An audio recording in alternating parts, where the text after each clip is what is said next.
ઇતિહાસમાં ક્યારેય ગુલામ નથી રહ્યો આ દેશ, અંગ્રેજોએ પણ કરવું પડ્યું સમાધાન। જી હા મિત્રો, ભારત 200 વર્ષ સુધી બ્રિટનનું ગુલામ રહ્યું। ભારત ઉપરાંત 6 અન્ય દેશો પણ બ્રિટનના ગુલામ હતા।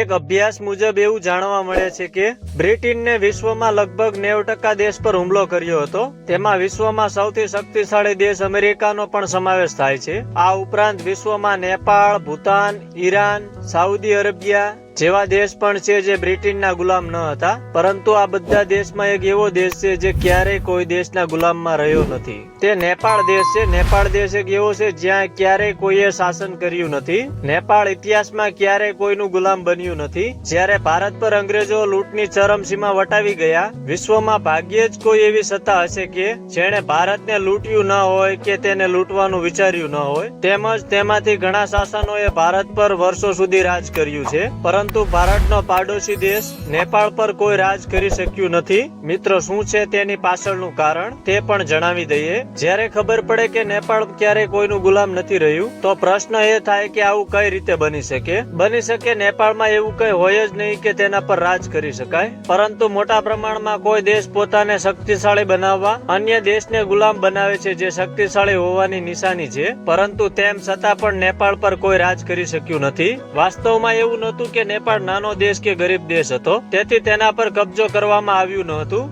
નેપાળ, ટિબેટ, ભારત અને ચીન વચ્ચેના વેપારનું મુખ્ય કેન્દ્ર હતું। તમામ વેપાર આ માર્ગથી થતો હતો। મુસ્લિમ પણ ન કરી શક્યા આ શાસન। એવું નથી કે મુસ્લિમે પણ નેપાળ પર શાસન કરવાનો પ્રયાસ ન કર્યો હતો। નેપાળ પર 1349ની સાલમાં પ્રથમ હુમલો શહમુદ્દીન ઇલિયાસ શાહે કર્યો હતો। કાઠમંડુ લૂંટ્યું, પણ થોડા સમય પછી ગોરખા સેનાએ શહમુદ્દીનને પાછો મોકલી દીધો। 18મી સદીમાં મીર કાઝિમ દ્વારા નેપાળ પર બીજી વખત હુમલો કરવામાં આવ્યો હતો, પરંતુ મીર કાઝિમની સેના નેપાળની ગોરખા સેનાએ પરાસ્ત કર્યો, જેથી તેને પરત આવવું પડ્યું હતું। અને મિત્રો, અંગ્રેજોએ પણ કરવું પડ્યું હતું સમાધાન। અંગ્રેજોએ પણ નેપાળ પર રાજ કરવાનો પ્રયાસ કર્યો હતો। આ માટે એક મોટું યુદ્ધ થયું હતું, જે 1814 થી 1816ની સાલ સુધી અંગ્રેજો અને નેપાળ વચ્ચે યુદ્ધ થયું હતું, જેને ગોરખ યુદ્ધ કહેવામાં આવે છે। ગોરખા સામ્રાજ્ય તરીકે ઓળખાતું આજનું નેપાળ અને ઈસ્ટ ઇન્ડિયા કંપની વચ્ચે આ યુદ્ધ થયું હતું। તે સમયે સમગ્ર ભારત પર અંગ્રેજોનું નિયંત્રણ હતું। તે સમયે ગોરખા સામ્રાજ્ય પણ ઘણું શક્તિશાળી હતું।